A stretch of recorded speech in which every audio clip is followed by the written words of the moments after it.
Emily, I want a divorce.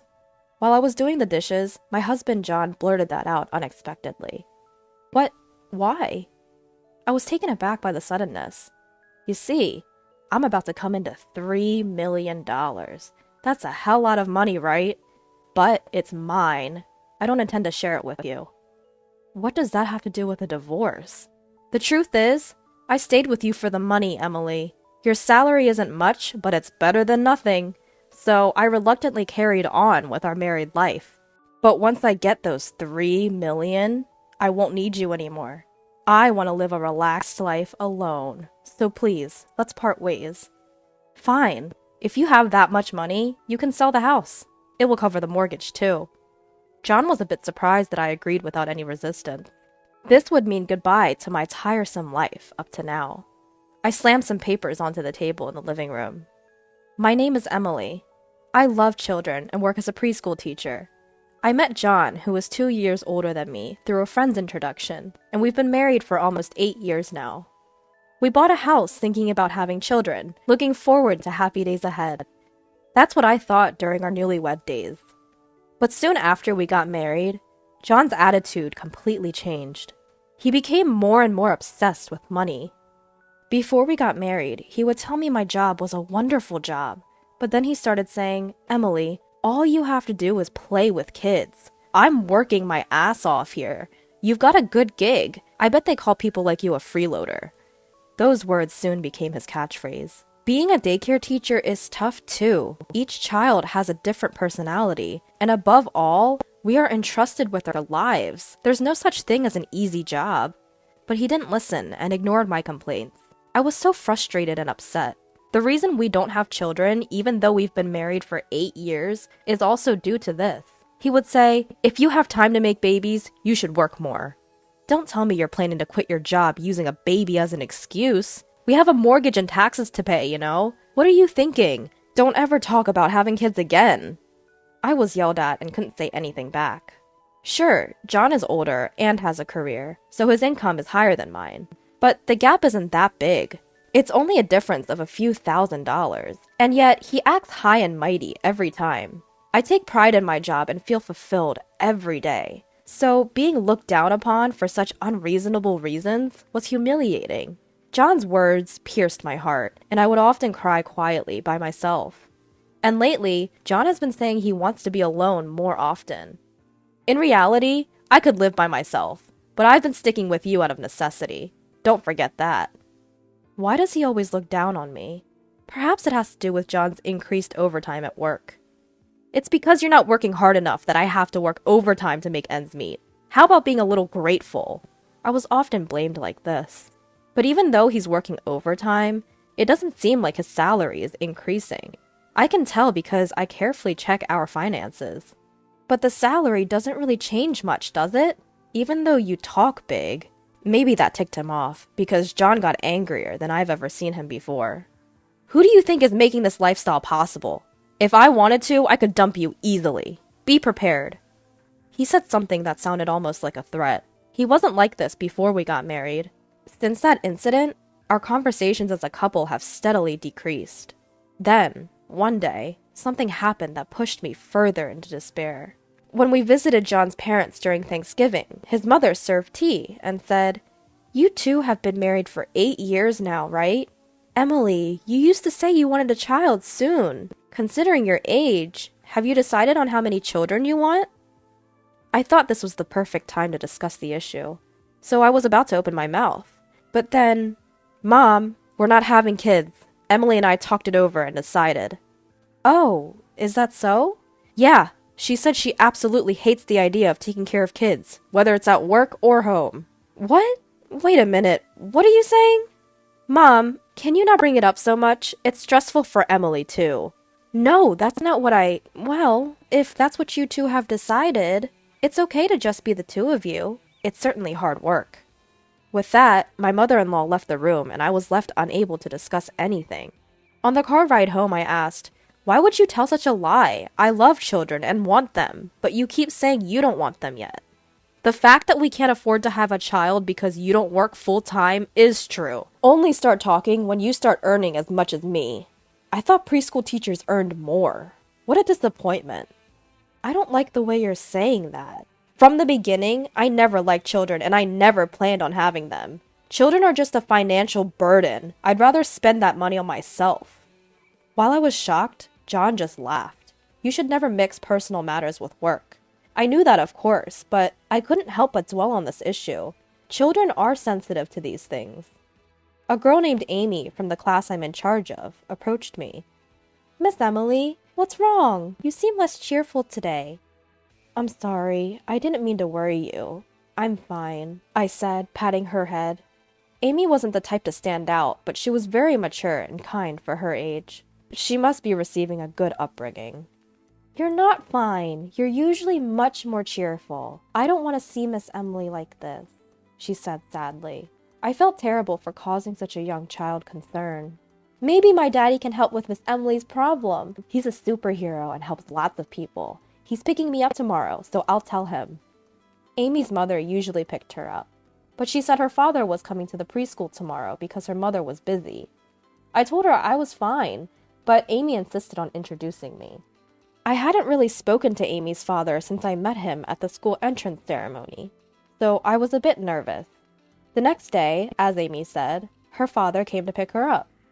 Thank you for looking after Amy. I'm her father. I've heard a lot about you from my daughter. I really appreciate that she seems to be having a good time. Oh, not at all. We're the ones who should be thanking you. Amy is a very kind girl. I got the impression that he was a very polite person, but I didn't really feel like sharing my personal affairs, especially because they were quite embarrassing.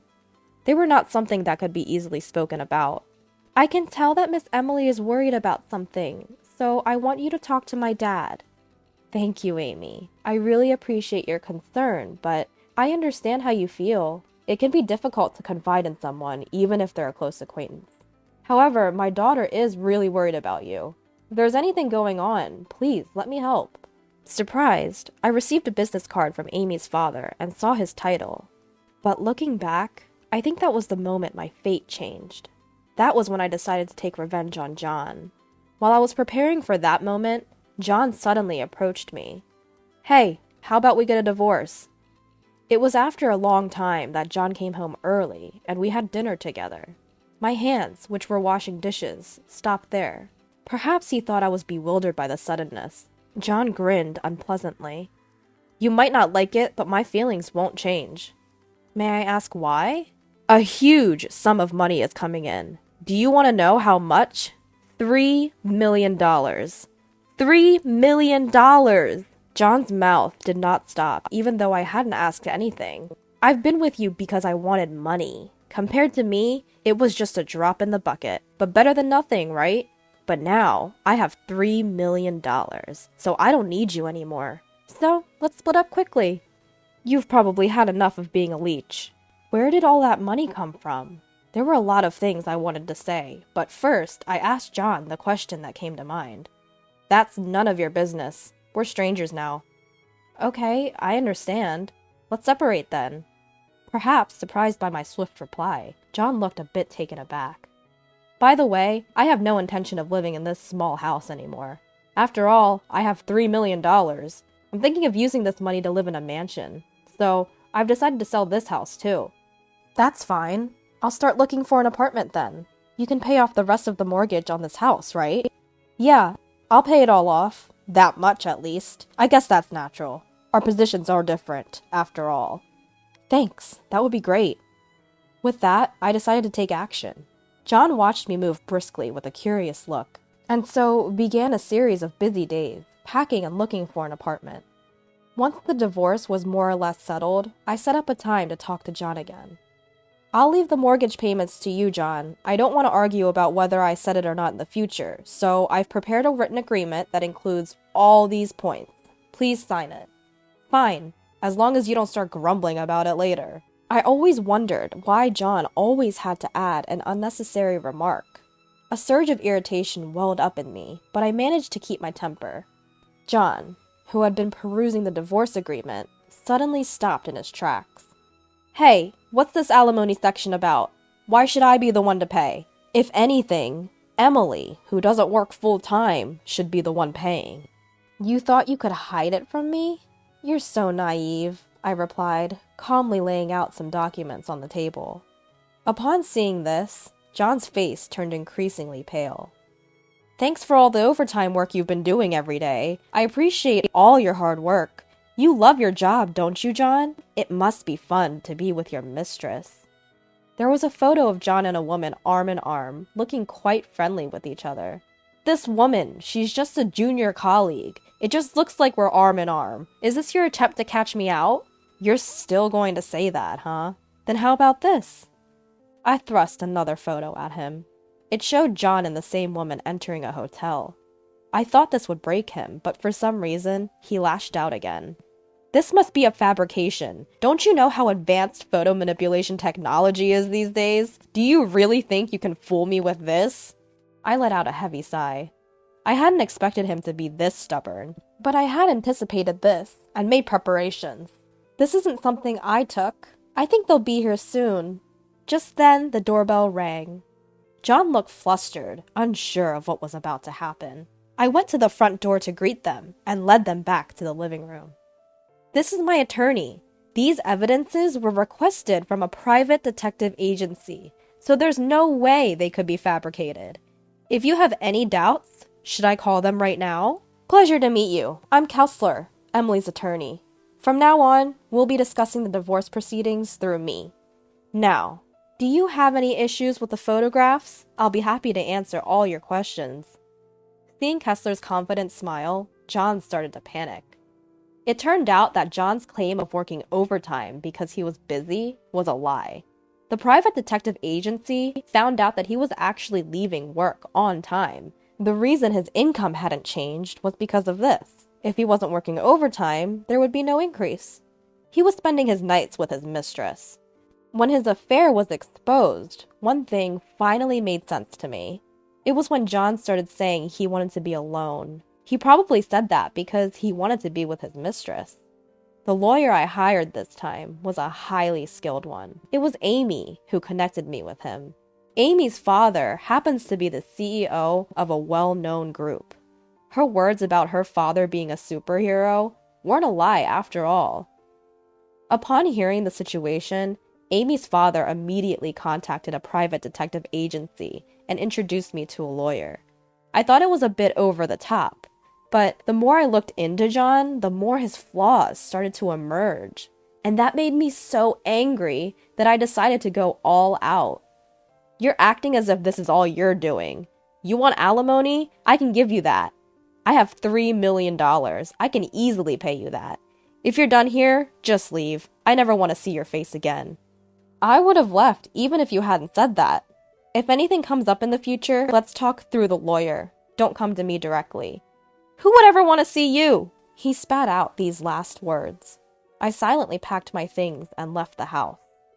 Perhaps if it had been anyone but John, it might have had more impact, but he was himself to the end. Just how arrogant can one be? I wondered as I left the house. I thought my tale of revenge had come to an end.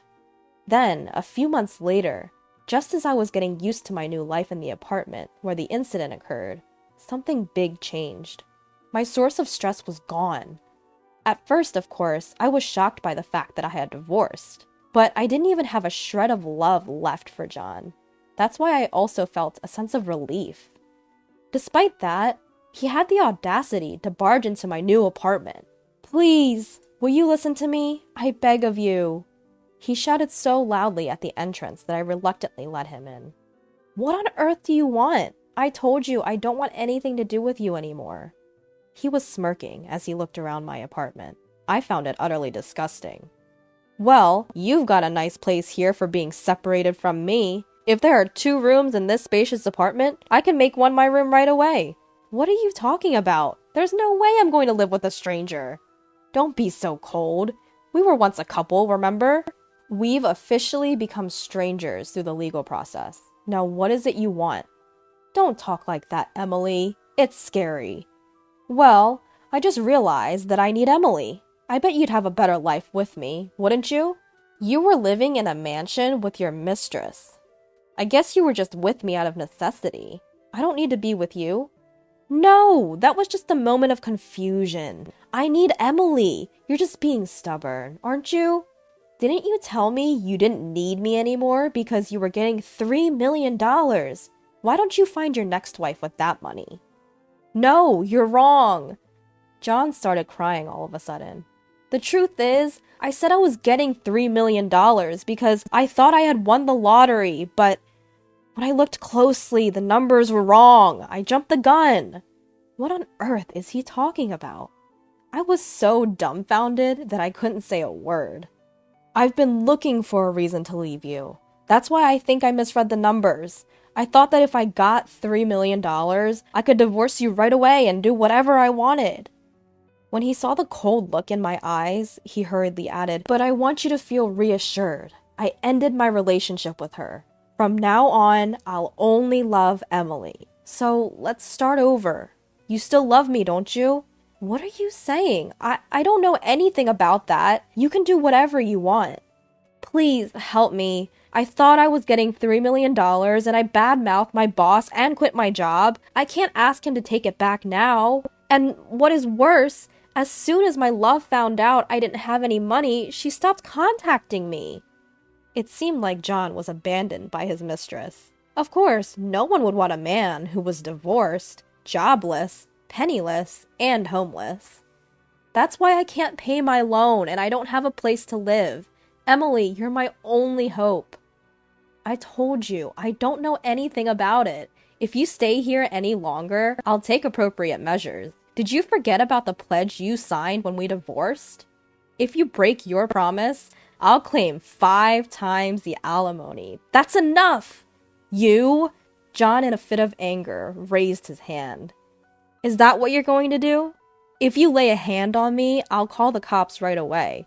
You could be charged with assault.